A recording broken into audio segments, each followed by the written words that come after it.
Yo, it's HeyBroken, and today I'm going to talk about why most players never improve in Tekken 8. The first one will be not reacting to your opponent's timing. With now, in Season 3, with how much they have fixed the game, there is so much more counterplay to these characters and certain moves in the game, especially the plus frames. You can have more option select, and you need to be able to react to your opponent's timing, not only in the neutral, trying to catch someone with a hop kick or a down for two or something like that, or a safe heat engager, but also when someone does the plus frame move, you need to react to, are they doing a move immediate timing? Are they delaying it to see if you will step and then they do the move to catch you so they can realign? Like, there is so many different situations where you really need to understand your opponent's timing and react accordingly. And there's so many, like I said, so many plus frames, so many situations where you just have to constantly be on your toes and really understand your opponent's timing. And of course, it switches from player to player, so you need to be able to adapt to each opponent, this character's moveset, this character's moveset, and how the player wants to approach the character. So you have to understand how each player wants to approach their own timing. Some players, they play weird, and that's when you start complaining, oh my god, why is he playing like this? Why is he doing that timing? You know, things like that. So the first thing will be reacting to your opponent's timing and not playing brainless.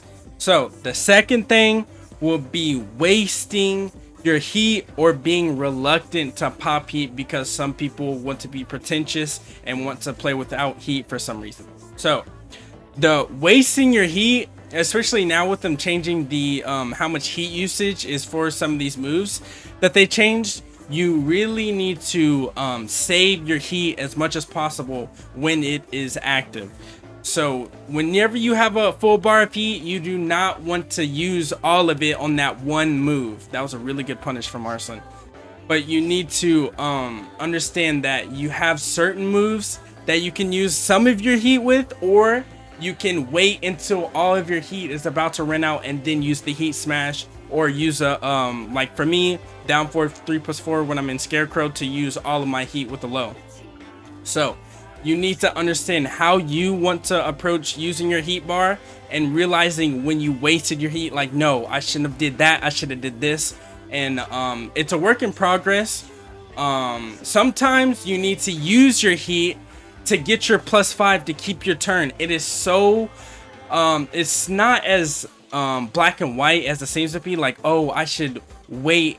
No, sometimes you have to keep your turn. Sometimes you do have to waste your heat. It is situation to situation. That is why I'm bringing this up, because there are times where you do have to waste your heat, and sometimes where you have to save it. It is not black and white. It is situation to situation, and you need to recognize when it applies and when it doesn't. So that will be another reason. And the third thing will be not optimizing your combos from the distance of the wall, or you know, I talked about this in my last video, stage hazards and things like that.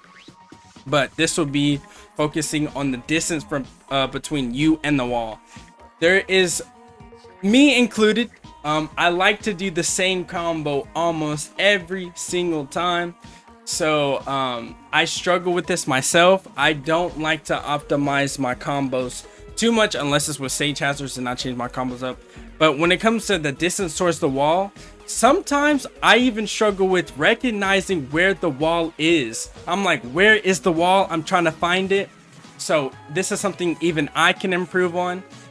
Really trying to understand that, like this wall combo right here, there is so many situations where you need to change up your combo and recognize the distance between you and the wall. So work on that. Is very difficult. That is something that you need to really work on and really utilize your character's full move list, because there is so many moves in the game and there's so many ways you can do combos. So that means it takes an insane amount of practice, an insane amount of reaction time, because you need to react to, okay, the wall's right here, so I need to do this and this and this, and The combo times, they are longer than they have ever been, but that doesn't mean that you have unlimited time to optimize your combo. You need to be quick with your decision making. So that is very difficult to work on. Again, like I said, even I struggle with this. So Arsen's reactions are so on point, but that is something that you really need to work on when it comes to the distance between you and the wall, because you cannot do the same combo every time. You have to maximize your combo damage and the distance between the wall, because you don't want to drop your wall combo just because you didn't optimize your combo enough. The fourth thing will be thinking that you'll never be good enough, or putting someone else above you in your head. If you are automatically from the loading screen, you see a name like, oh my god, I always lose to this guy, or you just go on a losing streak, oh, I'll never be good enough. You will always play in a defeated position, and you will never play confident.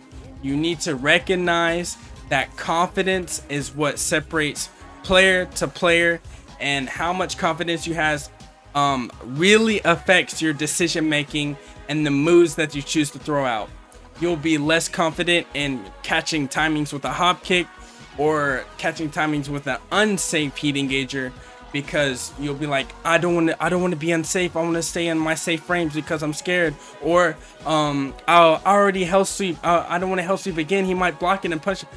The more you overthink and the less confident you are in yourself, the worse you will end up playing, especially over time. Because again, it is not about the set at hand.